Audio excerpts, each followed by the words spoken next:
Hi everyone, so I'm going to show you how to change your rear brakes on a 2011 Mustang, so 5th generation. This is the 4.6 liter V8. I'm going to repaint the brakes, the calipers, so I'm going to take it all apart and I'm going to show you how to do it if you need to change your pads or rotors or both. So first thing, you're going to untighten your wheel nuts when the wheel is still on the ground. Just untighten it. Then you can lift the car. I put this piece of wood so the weight is evenly rested on the jack, and then I put a jack stand next to it. I'm leaving both in case I need to lift or lower. Once your wheel is up, then you can fully undo your wheel nuts and we'll have access to the brakes.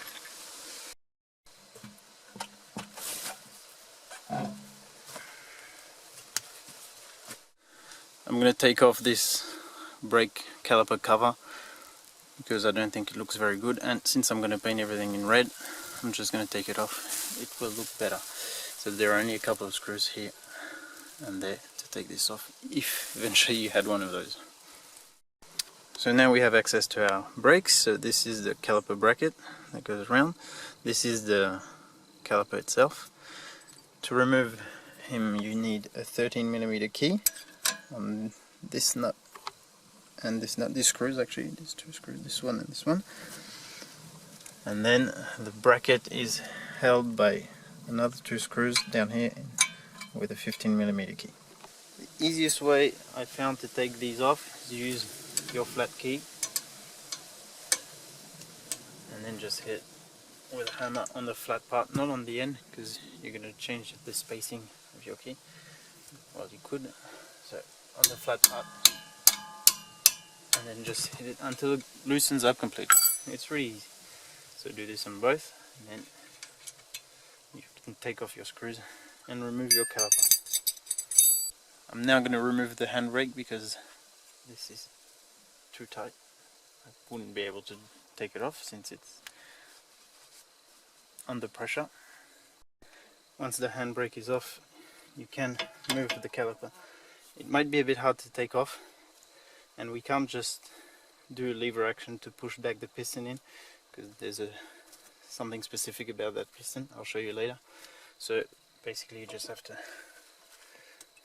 wiggle it around until you get it off.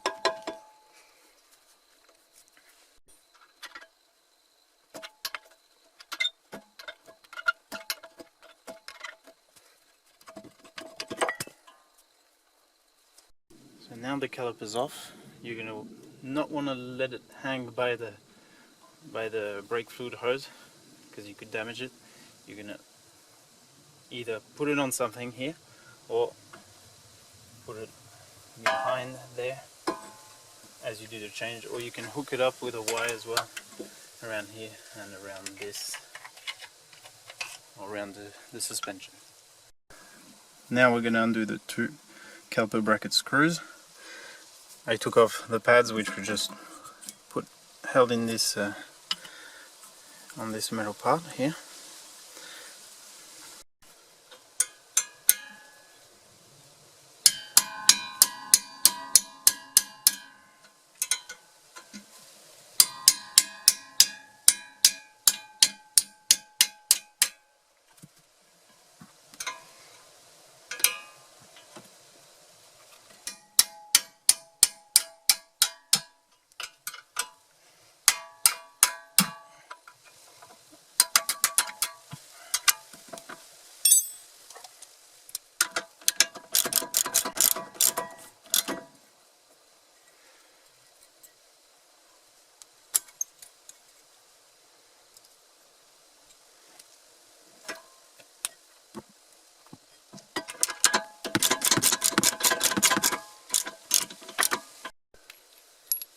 Here they are, and now you can just take the bracket off, and we're going to give it a good clean, brush off all this pad dust and all the filth on it, the grime.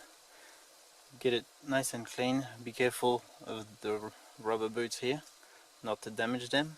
Make sure they're not pierced, not leaking. So if you want to change your rotors as well, there's going to be this little ring with these sort of teeth that you're going to want to make turn. So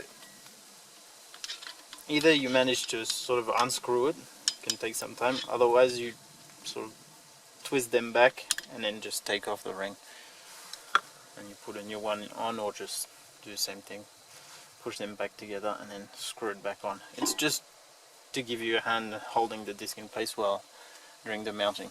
Apart from that, it has no real importance. So I'm going to show you now how to push back the piston in its housing. The thing I learned the hard way is that you can't just push it back in. It has to be twisted as well as pushed. So you can do this with only a set of pliers like this, and you don't need a special tool. So if you really have that same issue as I do, well, it's not an issue, it's just the way it goes in, don't worry, you can do it with that simple tool.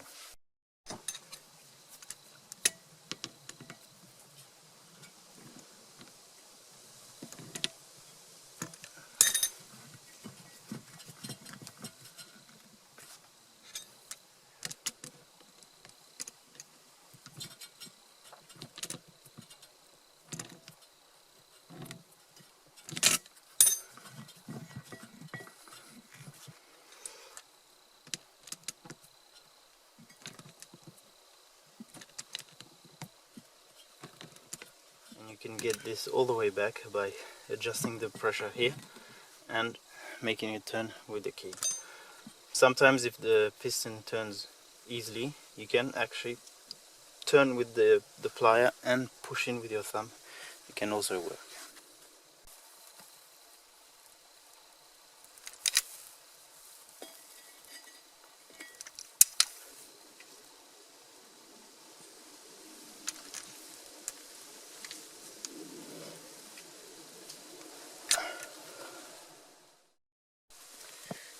Now that I'm done painting all this, I'm going to put everything back on. So if you had to change your rotors, you took off that ring, put your new rotor on, put the new ring in. Make sure you take off the protective film that there might be using brake cleaner. It's not really dangerous if you don't take it off. It will wear off with the first few brakings, but it's better to do it. If they are grey, like grey matte color, you can just leave it. It's a protection paint used during when the piece is in the warehouse, so it doesn't rust. So put it back on, put that ring back on, and now we're going to be able to assemble all this again. I cleaned up these little sort of pad brackets that I'm going to put back on.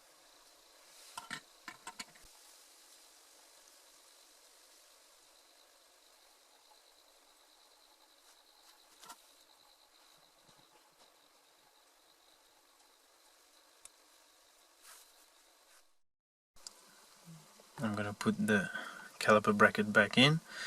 It comes like this, and these two mounting points will be screwed from behind.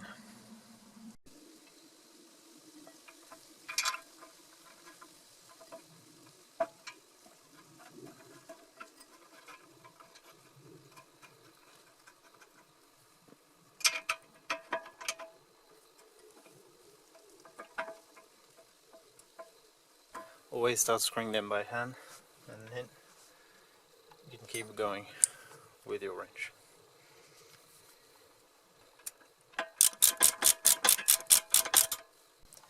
Keep going till it's really well tightened, but don't overdo it.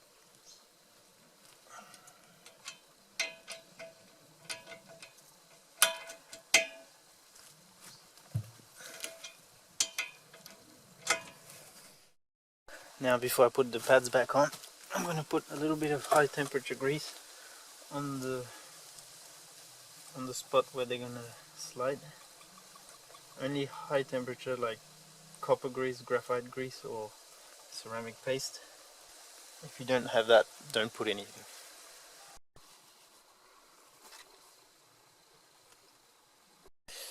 Before putting your new pads in, let's say this is the new one, you can use some sandpaper to give it a bit of a sanding on it to break the edges here and start the bedding in on the surface. Also here on the side, if it's straight, usually there's already a slant, but if it's straight you can also give it a bit of a sanding, a little bit more important on the sides, so that you can avoid the squeaking noise that you could get with new pads.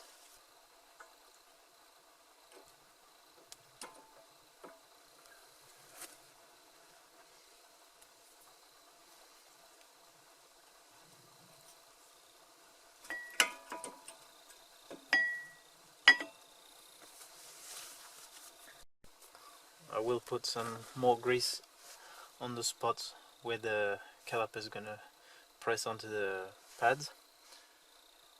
That will also help avoid any squealing of the brakes, and same thing on the other side, or you can put it straight on the piston, on the side of the piston. Now before putting your caliper back on, you see this notch on the pad. There's the same on the other pad, and you have to align it with this on the piston. So if the piston is not straight, take your pliers and turn it until it's really straight, and then you can put it back on. If it's not the case, it's going to push only on that notch somewhere along on the piston, and that will be really bad for the piston itself and for the braking. Now I'm going to put the caliper back on. These screws have a flat part on them. Well, they're not screws actually, the screws are here, but this part has a flat part that you have to align with the flat part on the caliper. Same top and bottom.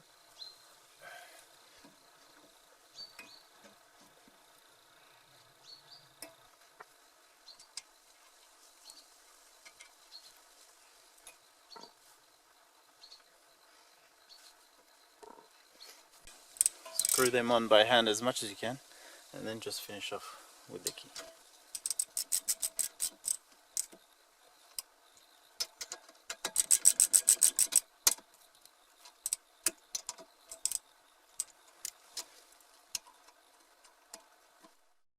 Now that everything's mounted back on, you're gonna need to do a bed-in period for the pads to adapt to the rotors. So during this period, there are a lot of infos about that on the internet, but basically just do normal brakings for the first few 100 kilometers. Don't do any heavy braking or too long sort of softish brakings, because then you might glaze your pads and you're good to change them again. Also check your fluid level. If there's too much, take some out with like a small syringe, and there shouldn't be not enough since you push the level back in with the new pads. So yeah, I hope it helped you out, and if you have any questions, don't hesitate to leave a comment and I'll try and answer as best as I can. Until next time in another video, wish you luck with the changing of your brakes, and see you soon.